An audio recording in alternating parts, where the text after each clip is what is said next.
You are born in the suffocating smog of London's East End. The year is 1695. The air here smells of coal dust, gin, and open sewers. Your home is a cellar that floods when the Thames rises. Your mother is a washerwoman with hands scalded red by lye. Your father is a memory, lost to the press gangs or the hangman's noose. You learn early that the law is a boot on your neck. You learn that the rich man eats the poor man, and the poor man eats the rat. You run messages for dock gangs. You steal apples to stop the gnawing in your belly. You look at the forest of masts in the harbor, not with wonder, but with a desperate hunger. The land is a prison of stone and rules. The water is the only way out. You turn 14. You are dragged aboard a merchant brig bound for Jamaica. This is where your innocence dies, and your hatred is forged. The boatswain whips you for a knot tied wrong. The captain treats you like livestock.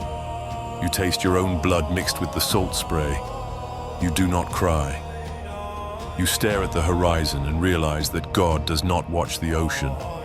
You realize that out here a man is only worth the steel in his hand. But steel cuts both ways. One night the whipping stops. You put a knife in the boatswain's throat. You throw the captain overboard. You take the ship. It is 1716. You are 21. You are no longer a cabin boy. You are a renegade. You stand on the quarterdeck of the Black Revelation. You have overthrown your masters. You wear a coat stolen from a dead governor, stained with wine and gunpowder. You wear no wig. Your hair is matted with tar and tied back with a leather thong. You are not a thief. Thieves want money. You are a fanatic. You want the world to burn. You are hostis humani generis, the enemy of all mankind. You preach to your crew not of gold, but of liberty. You tell them that every king is a tyrant and every flag is a lie. You drink rum mixed with gunpowder to ignite the fury in your blood. You believe the sea is the only true sovereign. You raid the shipping lanes of the Caribbean. You do not remember the faces of the men you kill. They are a blur of terrified eyes and white wigs. You remember the sound of the cannons, a thunder that cracks the sky. You remember the smell of burning canvas and the scream of splintering wood. You throw silver into the ocean because it is heavy and useless. You keep the iron. You keep the powder. You become a ghost story whispered in the parlors of London and Madrid. They call you a monster. They say you sold your soul to the devil. You laugh. You know the devil is a British admiral in a velvet coat. You are the judgment sent by the sea. It is November 1718. You are cornered off the coast of Ocracoke. The morning mist is thick, hiding the world. You are hungover, your head pounding like the surf. You hear the lookout scream. The Royal Navy has found you. 2 frigates, sleek and heavy with guns, emerge from the fog like grey wolves. They have the wind. You have nowhere to run. Your crew looks to you. They smell fear. You smell opportunity.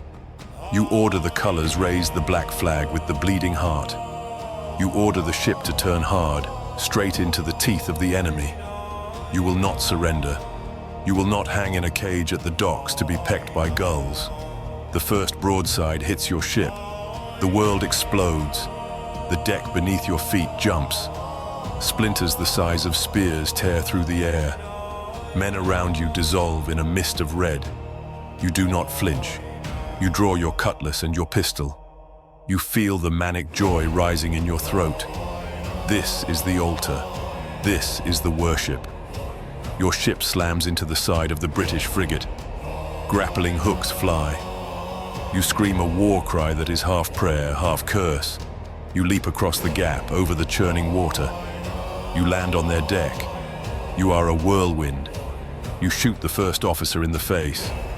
You slash the Marine who charges you. The steel rings. You are dancing. For 10 minutes, you are a god of war. The British sailors recoil. They see the madness in your eyes. They see a man who welcomes death. You clear the forecastle. You are winning. You look up at the enemy captain on the quarterdeck.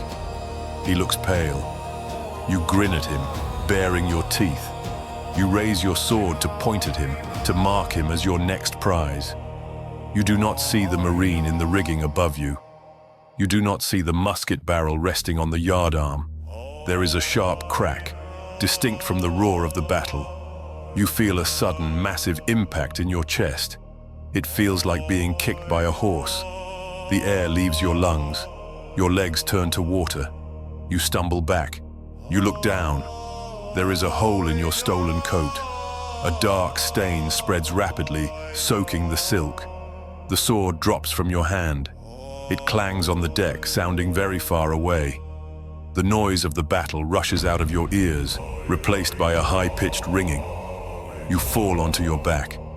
The wood is hard and cold. Above you, the smoke parts for a second.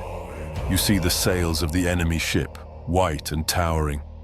You try to curse them, but blood bubbles in your throat. The rage fades, leaving only a strange coldness. You hear the boots of the soldiers closing in. You hear them shouting that the pirate is down. It does not matter. You look at the sky one last time. It is gray, indifferent, vast. The sea rocks you gently. The darkness closes in from the sides. It is quiet now. It is peaceful. Then, the ocean takes you.